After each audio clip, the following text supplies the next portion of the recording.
Hi everyone, welcome to another Sky Perspective video. Today we are going to take a look at this beautiful Dell S2721H monitor. Dell has three very similar variations of this model, which I'll compare and show you the difference a little later. This is not really a review video, but more of me showing you the details of this monitor. This is my Samsung C27F390 curved monitor, which I reviewed earlier on.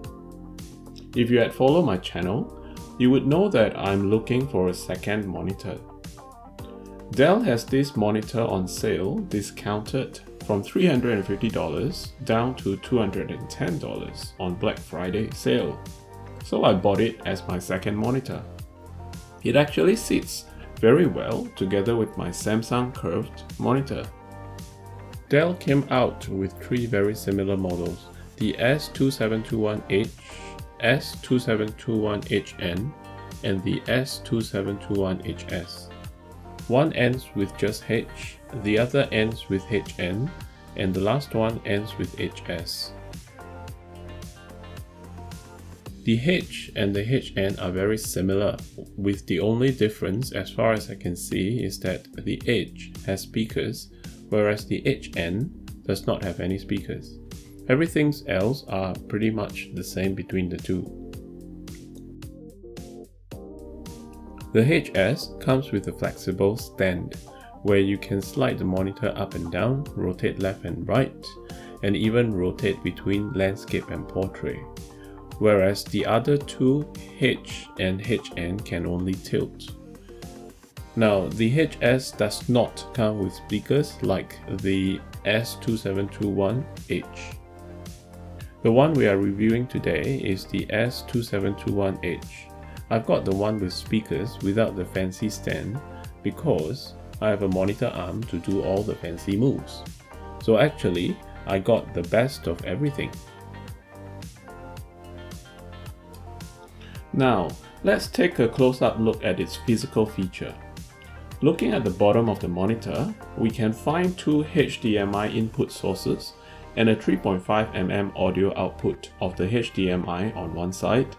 On the other side is the power supply and the hole to attach a Kensington lock.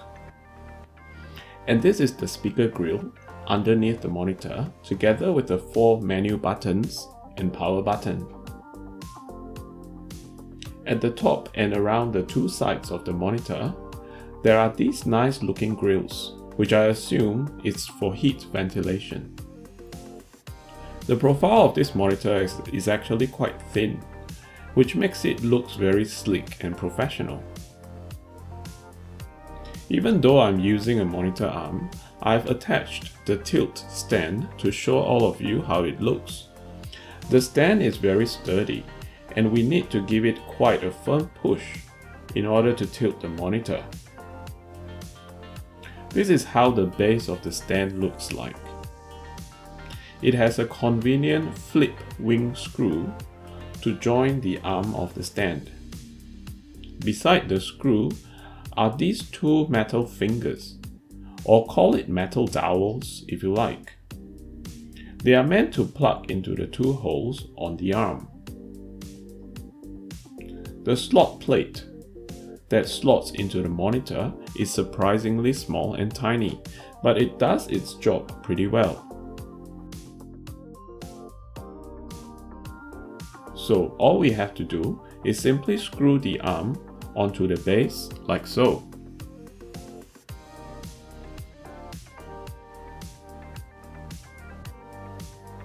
And then insert the plate into the monitor like so. Let me zoom in a little bit to show you. It does not really click in or anything. Now, in order to tilt the monitor, we have to hold on to the base to tilt it. And to remove the stand, there is this tiny hole where we insert a screwdriver to depress the latch in order to pull the stand out. If you are using the stand, you'll need to cover the VESA mount screw area with this plate. We basically insert and snap the plate on like so. But hang on. How do we remove it? Oops! I need to VESA mount this on my monitor arm. The menu does not really show how to remove this cover, but I figured out a simple way to remove it. Don't need to pry open the catch. Instead, we push the bottom part of the plate inwards to pop the top part out, like so. Let's take a look from the top. The latch is pretty well designed, with the two bottom latch having a groove large enough for us to push the cover in.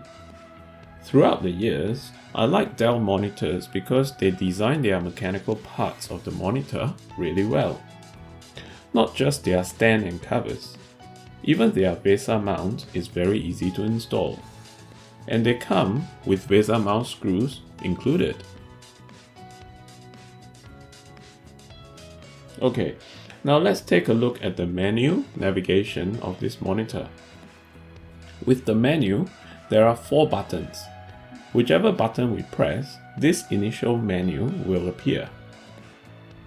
The first 3 dots menu bring us to the preset mode for us to switch modes quickly. The second menu lets us control the volume of the monitor. And finally, the third button is the main menu. All the settings are pretty standard. Perhaps the only interesting one is this response time settings.